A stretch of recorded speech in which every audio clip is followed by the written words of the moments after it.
Assalamualaikum warahmatullahi wabarakatuh. Waalaikumsalam warahmatullahi wabarakatuh. Sebelumnya minta maaf Ustadz, karena sebagai warga MTA saya belum lama, makanya sekali lagi mohon maaf apabila pertanyaan saya ini bisa dikatakan pertanyaan kelas 2 SD ya Ustadz. Karena saya lebih mantap kalau misalkan pertanyaan saya ini dijawab Al-Ustadz langsung. Pertanyaan kelas 2 SD saja saya belum tentu bisa jawab kok. Mari apa pertanyaannya? Karena mungkin pertanyaan saya siapa dulu? Siapa Bapak? Nama saya Pak Sugianto dari perwakilan Tulang Bawang Barat Lampung. Ya, Tulang Bawang ya, Barat. Ya, Tulang Bawang Barat Lampung. Ya. Langsung Al-Ustadz, pertanyaan saya, apakah boleh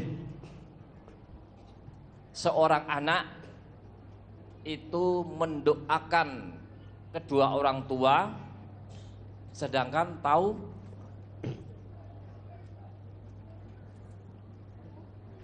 kedua orang tua itu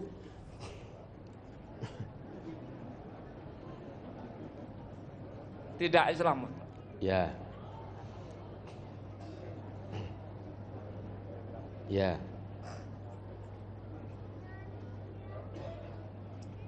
Terus? Kalau misalkan boleh,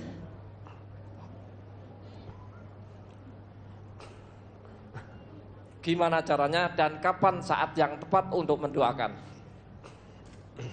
Itu yang pertama. Ya. Yang kedua, Al-Ustadz,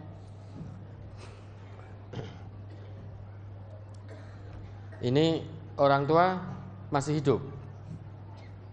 Sudah meninggal. Ya. Oke. Terus? Yang kedua, Al-Ustadz, apakah boleh kita sambil menunggu waktu subuh itu membaca Al-Quran di masjid dengan menggunakan mic?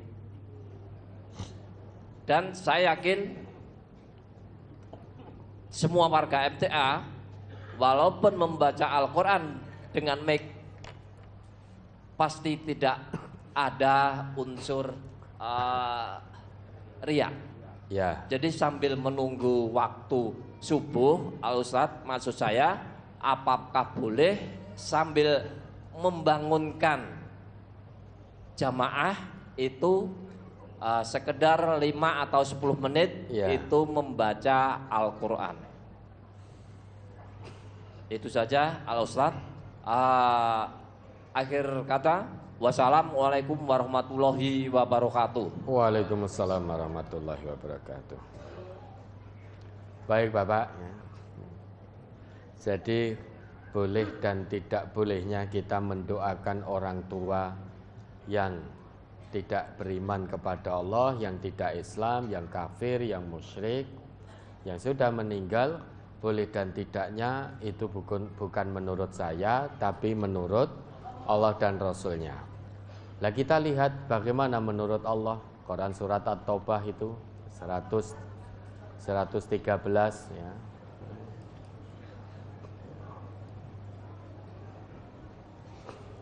Surat At-Taubah surat ke-9 ayat 113 dan 114. Maka nalin nabiyyi walladzina amanu ayyastaghfiru lil musyrikina walau kanu uli qurba min ba'di ma tabayyana lahum annahum ashabul jahim. Wa ma kana istighfaru Ibrahim li abihi illa am mau'idatin wa'adaha iyyah falamma tabayyana lahu annahu aduwwul lillahi tabarra'a min. Inna Ibrahim la'awwahun halim. Tiadalah sepatutnya bagi Nabi dan orang-orang yang beriman memintakan ampun kepada Allah bagi orang-orang musyrik, walaupun orang-orang musyrik itu adalah kaum kerabatnya. Sesudah jelas bagi mereka bahwasanya orang-orang musyrik itu adalah penghuni neraka jahanam. Dan permintaan ampun dari Ibrahim kepada Allah untuk bapaknya tidak lain hanyalah karena suatu janji yang telah diikrarkannya kepada bapaknya itu. Maka tatkala jelas bagi Ibrahim bahwa bapaknya itu adalah musuh Allah, maka Ibrahim berlepas diri daripadanya. Sesungguhnya Ibrahim adalah seorang yang sangat lembut hatinya lagi penyantun. Kalau menurut Allah dalam dua ayat ini, orang yang kafir, orang yang musyrik, orang yang tidak beriman kepada Allah, mereka itu adalah musuh-musuh Allah. Nabi dan juga orang-orang yang beriman itu dilarang oleh Allah. Nabi saja dilarang oleh Allah.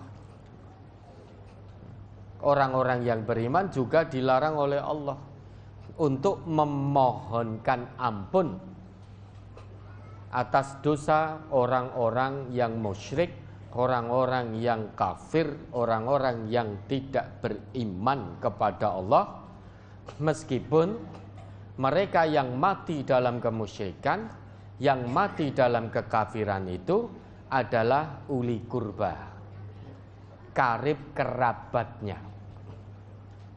Karib kerabat ini ya bisa orang tua, bisa anak, bisa paman, bisa pakde, artinya yang punya hubungan kekerabatan. Bisa kakek neneknya,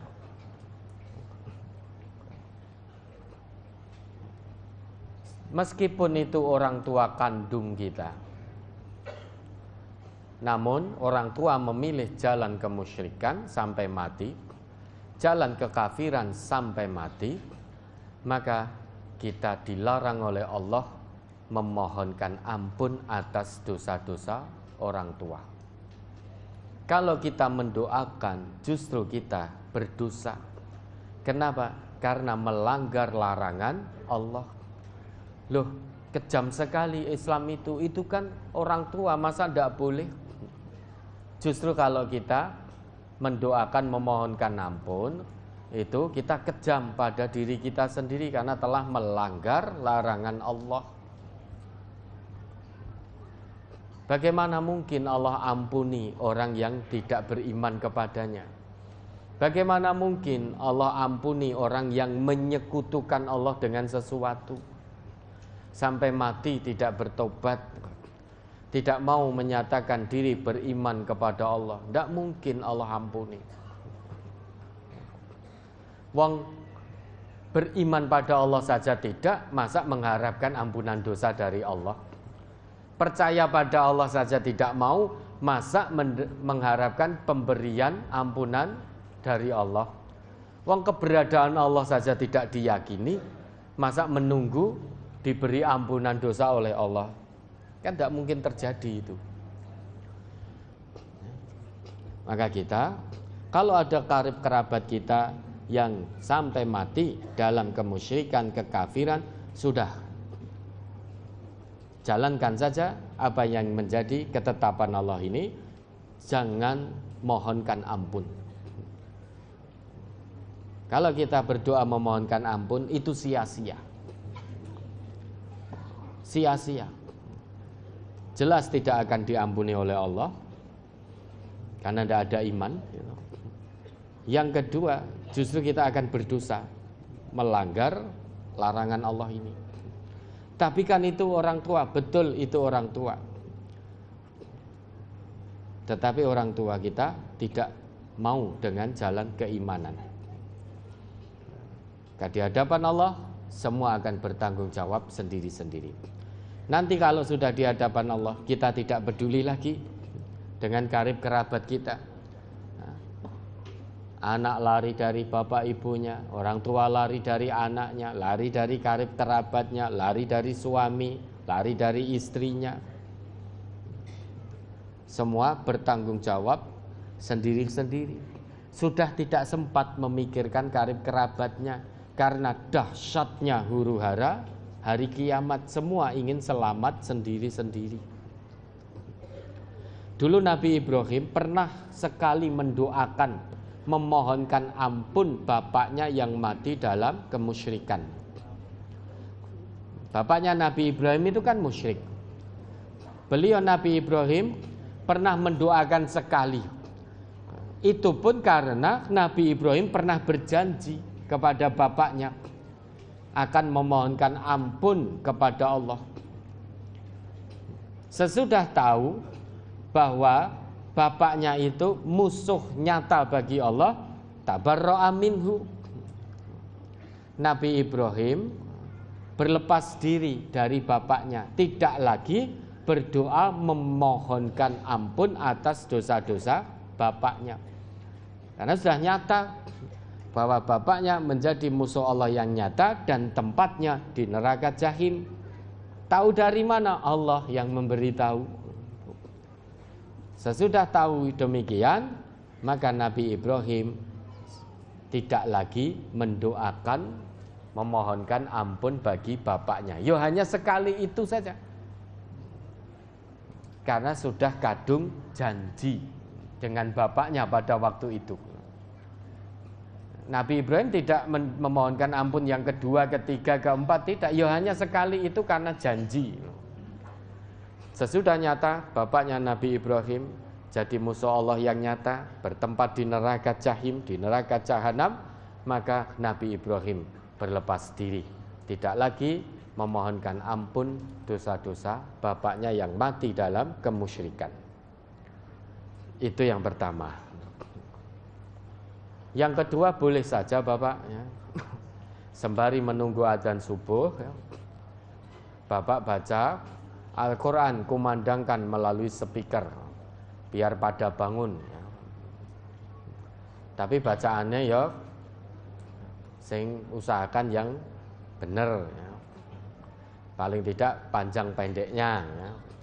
Nanti kalau tidak benar panjang pendeknya, sing ngrungokke iki yo kayak opo, kayak mribeni wae kan itu. Dan jangan grotal gradul, wong pakai mic keluar didengarkan oleh masyarakat umum kok. Misal, kalau pakai mic keluar misalkan habis a'udzubillahi minasyaitonirrajim alama, ya jangan, itu alif lam mim loh. Kok dibaca alama ya jangan pakai mic ya, berarti salah itu bacaannya. Atau Bismillahirrahmanirrahim. Alam tara kaifa fa'ala, yaitu jangan pakai mic, dibetulkan dulu bacaan panjang pendeknya. Ya boleh saja, enggak ada larangannya.